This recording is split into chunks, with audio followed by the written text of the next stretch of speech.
Facebook também já entrou? Já. Olá pessoal do Facebook, tudo bem? Do QBB Advocacia. Eu sou o Caio Vitor Barbosa. A gente vai gravar hoje mais um QBBcast. Estamos aqui com Axon Freitas. E hoje o tema que a gente vai falar, esse podcast do QBB vai ao ar no dia 3 de junho. E hoje a gente vai falar sobre o que os pré-candidatos já precisam saber para as eleições de 2020.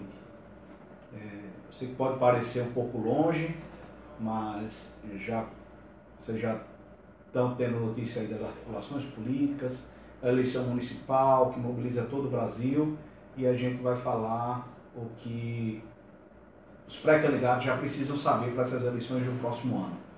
Então acompanhem aí no Facebook, no Instagram, essa live, e no dia 3 de junho vai sair o nosso QBBcast. Sejam bem-vindos. E se quiserem colocar perguntas aqui no Instagram, a gente está visualizando aqui no Instagram e vai conseguir interagir com vocês.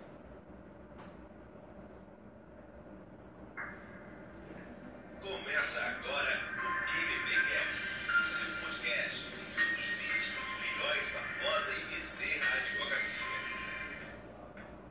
Olá a todos que acompanham o QBBcast. Está começando mais um episódio do seu podcast jurídico do Queiroz Barbosa e Bezerra Advocacia. Hoje nós vamos falar sobre eleição, sobre candidaturas, pré-candidatos. O tema do podcast de hoje é o que o pré-candidato já precisa saber para as eleições de 2020. E quem vai falar com a gente sobre esse assunto é o advogado Caio Vitor Barbosa, especialista em direito eleitoral, está aqui do nosso lado. Olá, Caio. Olá, Axon. Olá, ouvintes do QBBcast. É uma honra estar aqui novamente e vamos falar sobre essa questão das eleições de 2020, o que os pré-candidatos já precisam saber. Perfeito, Caio. Não está muito longe, né? 2020 é o próximo ano, tem muitas coisas novas, tem muita gente nova também se candidatando, querendo, né, se candidatar, pré-candidato, e tem muitas mudanças, né, Caio, que a gente tem que ficar atento. O que acontece? Em abril de 2020 já vai ser o prazo máximo de filiação e de transferência de domicílio eleitoral. Então, vamos dizer assim, já começa o processo eleitoral em si a partir de abril de 2020. Então, esse período, estamos já a menos de um ano desse período, vamos dizer assim, de início da deflagração do processo eleitoral em si, e já tem muita articulação política, já tem muita gente colocando os seus projetos políticos para 2020, para viabilizar, colocando na rua, e a gente vai falar aqui sobre essas regras, o que pode, o que não pode, tem mudança sobre coligação partidária para as eleições proporcionais, e a gente vem trazer as informações sobre isso. Reforma política que surgiu após uma PEC, a PEC 286 de 2016. E qual é a principal mudança dessa PEC, Caio? O que acontece, Axon? Em 2015 nós tivemos uma alteração muito importante no cenário jurídico eleitoral. A reforma eleitoral de 2015, pela primeira vez, disciplinou regras sobre pré-campanha. E além disso, a PEC em 2016 também vetou as coligações partidárias para as eleições de 2020. As eleições de 2020 serão as primeiras que ocorrerão sem coligações para as eleições proporcionais.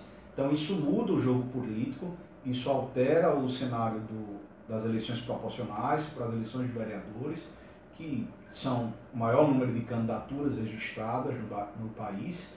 Então esse cenário mudou significativamente a partir de 2015 e o pré-candidato precisa ficar atento a isso para quando for disputar as eleições no próximo ano. Tudo agora vai depender mais da postura do eleitor e também do partido político, né? Isso.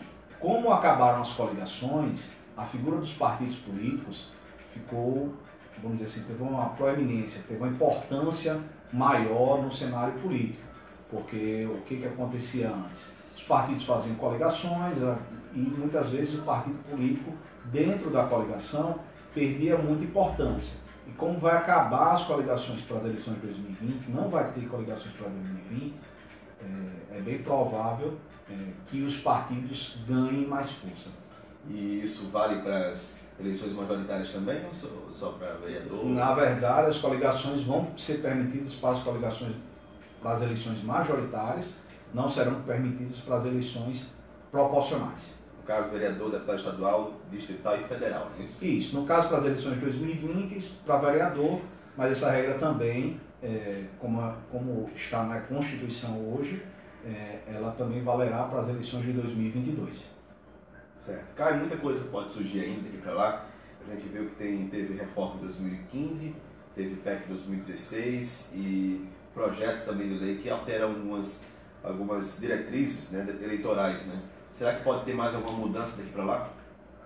Obviamente que sim. Inclusive teve uma alteração importante na lei dos partidos políticos recentemente, sancionada pelo presidente Bolsonaro. Obviamente até outubro de 2019 as regras podem ser alteradas, mas eu creio que o que a gente vai falar aqui é o que o cenário se desenha já para as eleições de 2020 e as regras que eu acredito que são essenciais, aquelas que devem permanecer. Até porque, Axon, o que acontece? Em 2015, a mudança da regra eleitoral foi muito para baratear as campanhas. Então, houve uma redução do período de campanhas. As campanhas eleitorais eram 90 dias, passaram a ser cerca de 45 dias.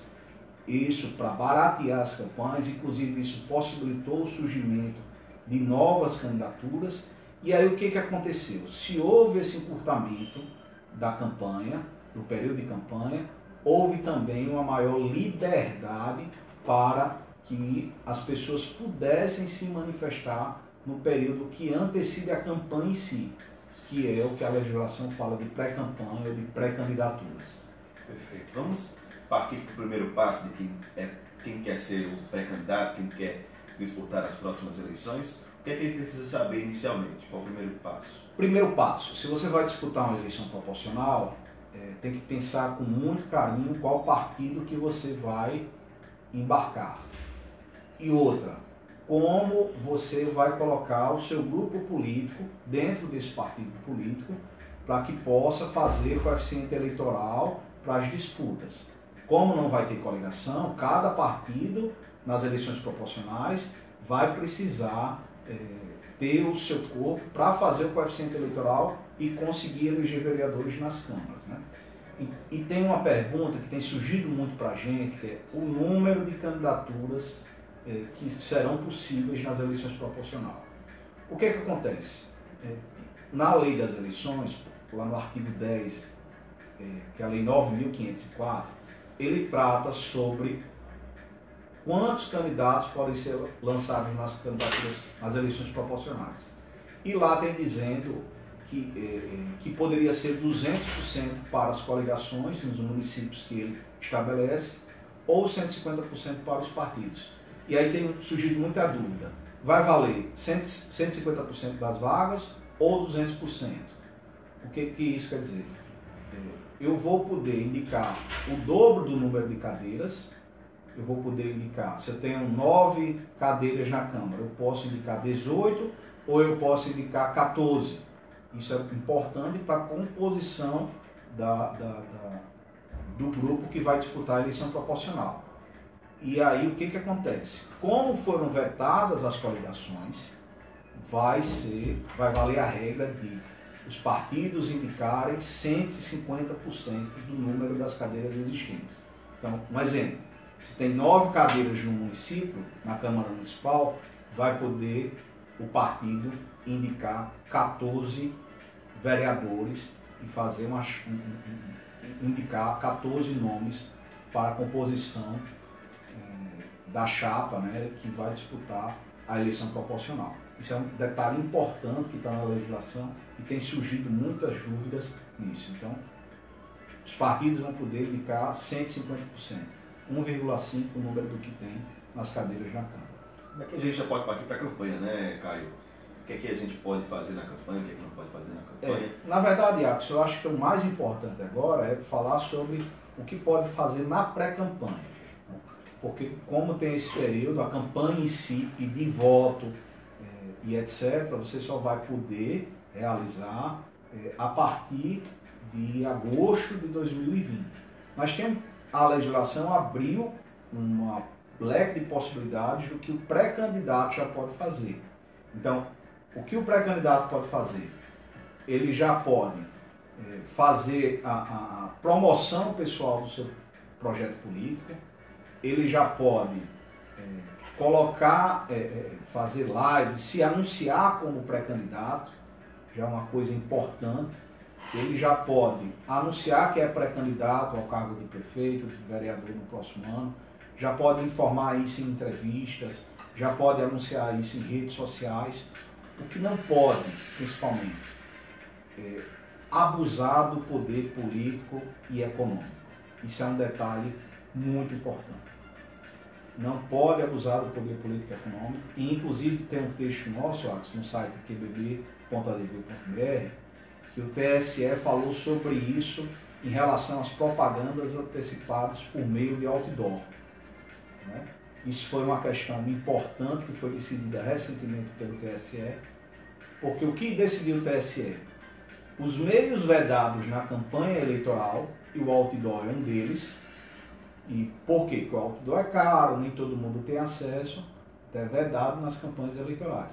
Então isso também não é permitido durante o período da pré-campanha eleitoral. Eles já podem, então, expor seus projetos políticos? Já sim, já podem lançar propostas, lançar ideias, defendê-las, já podem, se colocando como pré-candidato, dizer o que quer realizar caso venha disputar a eleição, mas sempre se colocando como pré-candidato.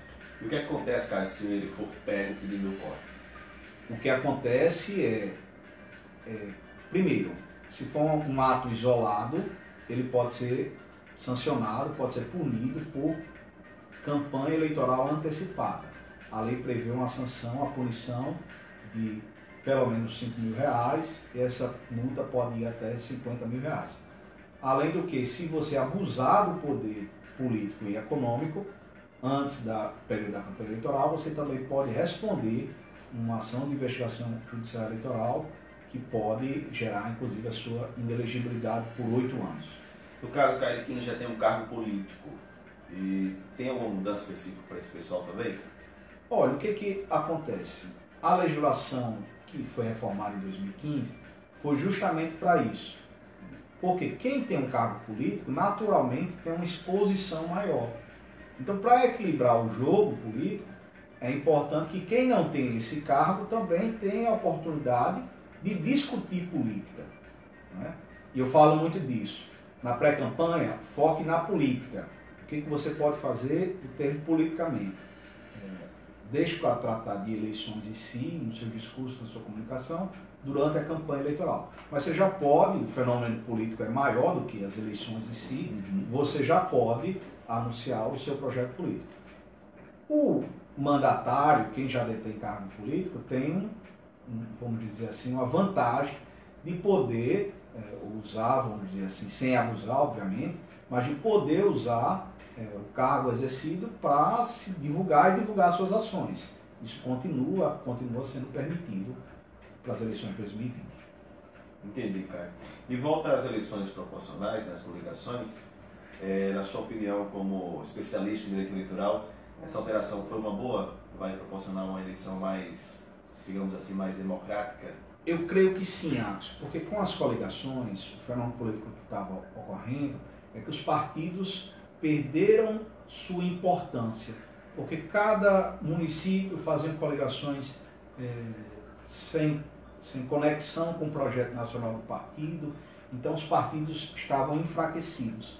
Eu creio que com essa alteração, os partidos políticos são extremamente relevantes para a democracia, eles vão ganhar mais importância, porque não vai ter, vamos dizer assim, essas alianças tão fáceis com outros partidos. Perfeito, Caio. Mais algum ponto que a gente queira tocar ou a gente pode...